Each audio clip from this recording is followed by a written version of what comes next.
Good day everyone. We are the third group and we will going to discuss about the theories of second language acquisition. The environmentalist learning theory, the understanding that the child environment, learning and behavior. This theory, it is also taught that behavior and learning are reaction to environment. This perspective encourages families, schools, and educators to understand the child development and learn new skills in reaction to items she finds around her. And this theory says that the learners also learn through what he or she observed in his environment. According to Albert Bandura, he stated that found through observational learning that the young child will observe and copy behaviors of others, leading to decision-making skills and development. Behaviorist learning theory. Behaviorism focuses on the idea that all behavior are learned through interaction with the environment. This learning theory states that behaviors are learned from the environment and says that innate or inherited factor have very little influence in behavior. We have major contributor in behaviorism. First is Ivan Pavlov. He developed the theory of classical condition through a behavioral experiment with a dog. Classical conditioning is a process of introducing stimulus in hope of achieving a desired reflex. It is a learning process that occurs through association between environment stimulus and naturally occurring stimulus. Next contributor is B.F. Skinner. He developed the theory of operant conditioning through experiment made with pigeons.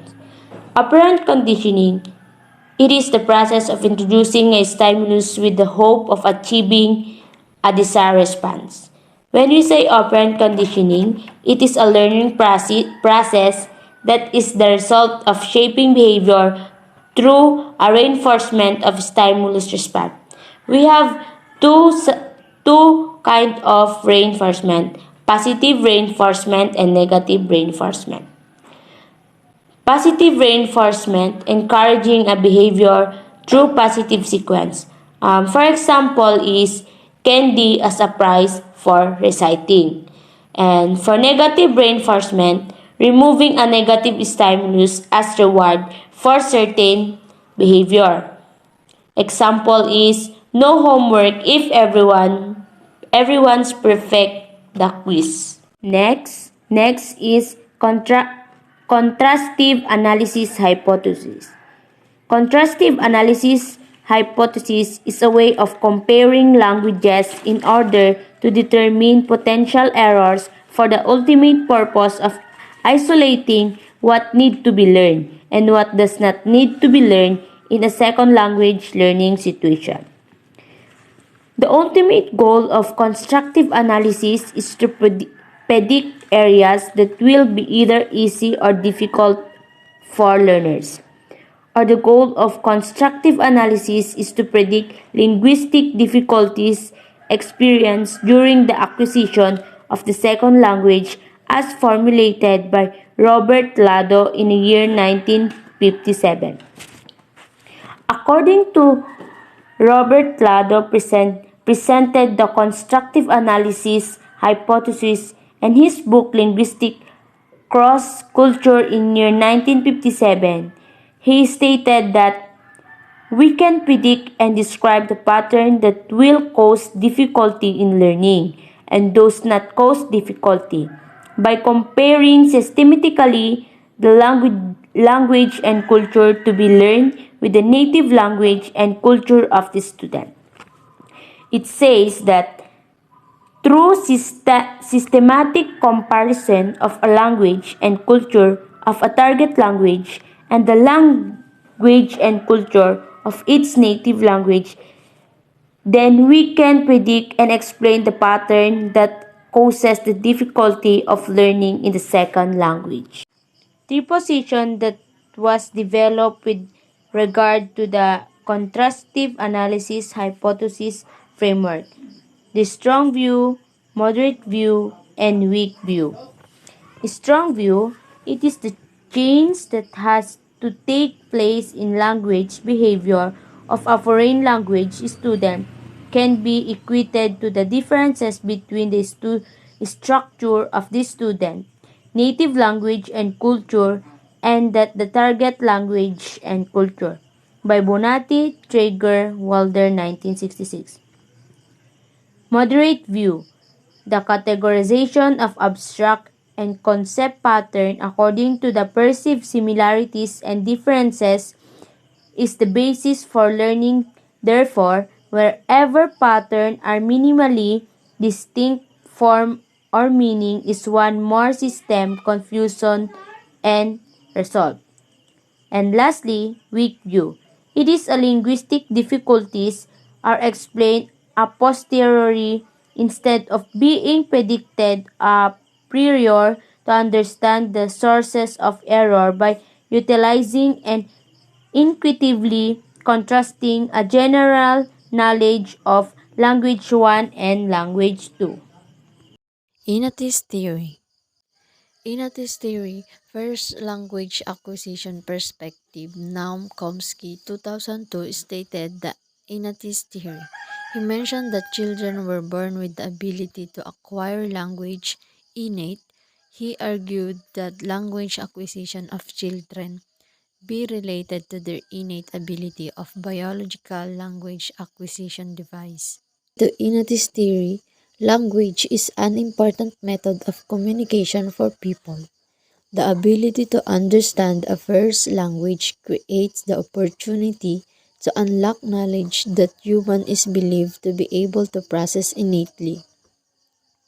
Inatis theory is an idea that has had many pioneers over the decades, but much of the credit for this theory is given to Noam Chomsky.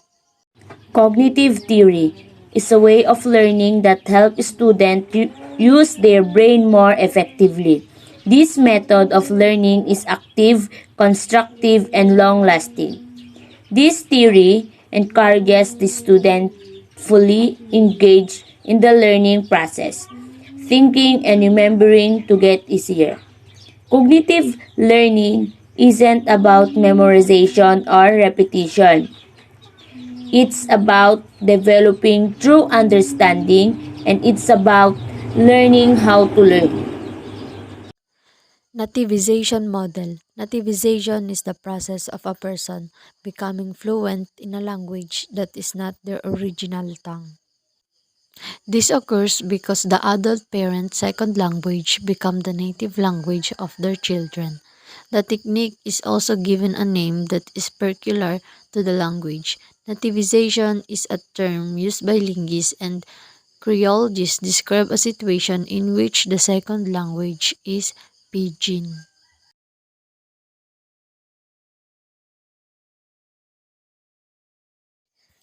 Monitor model. Other terms for monitor model is Stephen Krashen theory of language acquisition.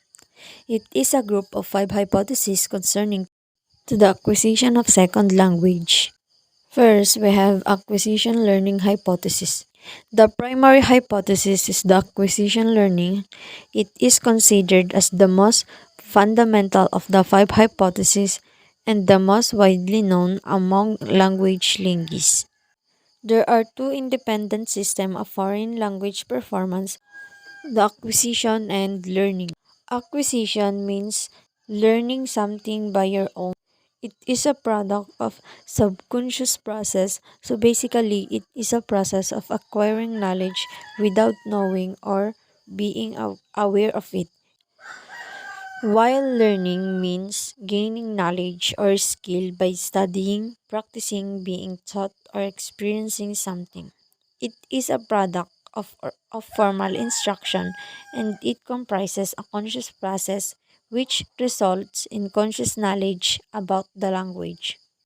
So it is the opposite of acquisition because in here, the learnings and knowledge is not being acquired but rather being instructed formally.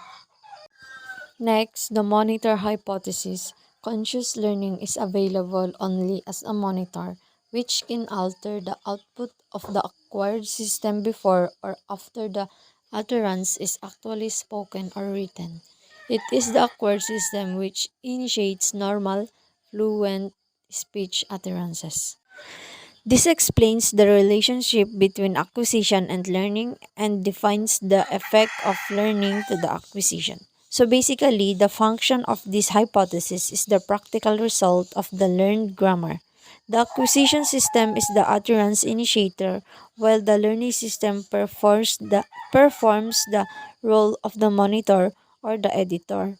The role of the monitor is minor. It is being used only to correct deviations from normal speech and to give speech a more polished appearance. Natural order hypothesis. Language learners acquire rather than learn the rules of a language in a predictable sequence. Acquisition of grammatical structures follows a natural order. The natural order hypothesis, the less important based on research findings among the five hypotheses. It suggested that the acquisition of grammatical structures follow a natural order which is predictable.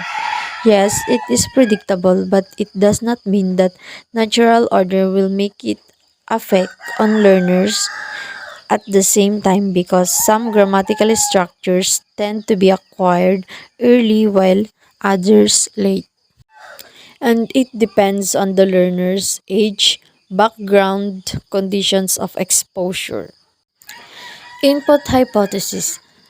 Learners progress in their knowledge of the language when they comprehend language input that is slightly more advanced than their current level. I is the language input plus 1 is the next stage of language acquisition.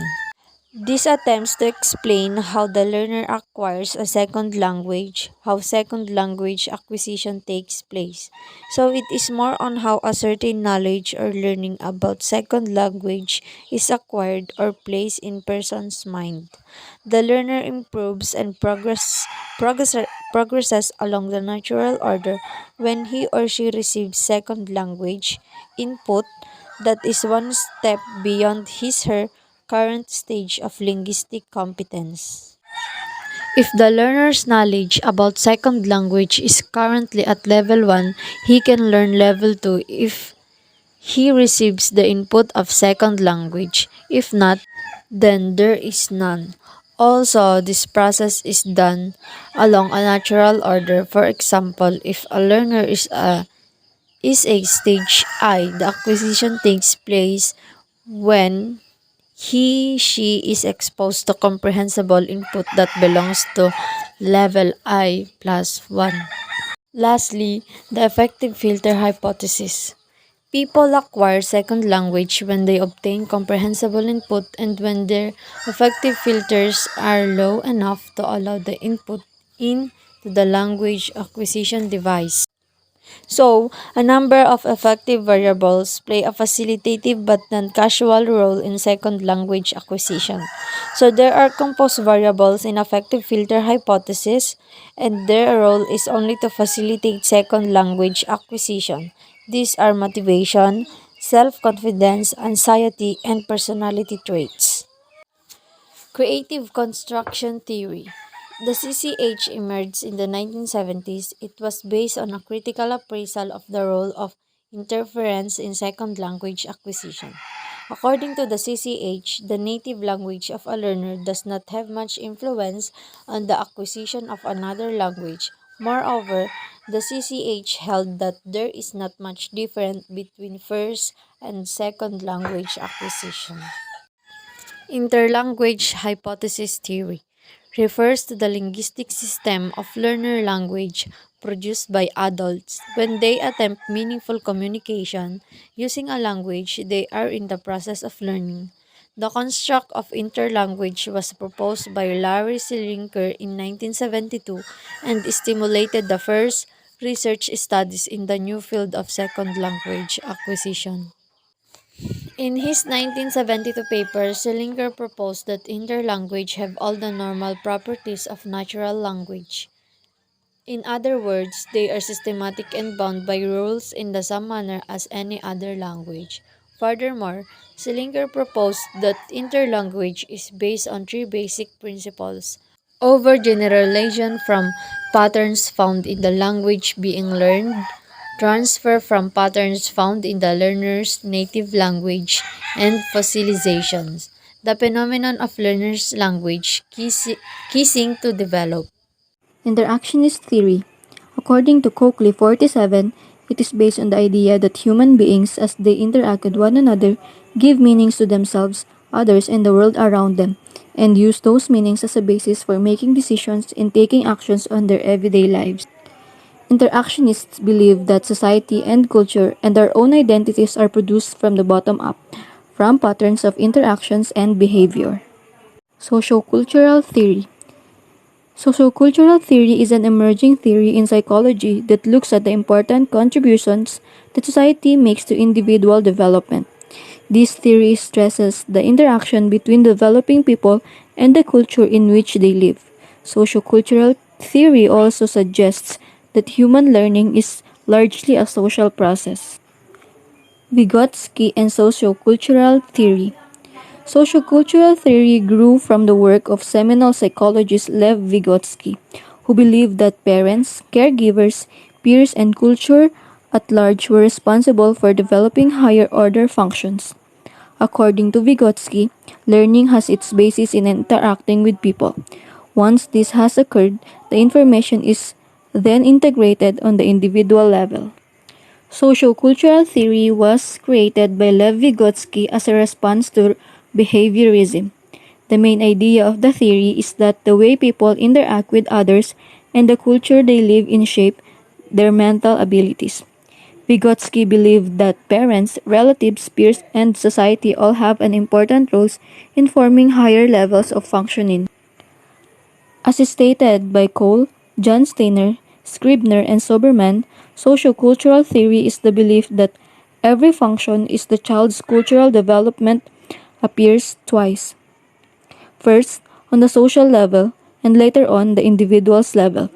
This means that the skills children learn first are related to interactions with others and then take that information and use it within themselves.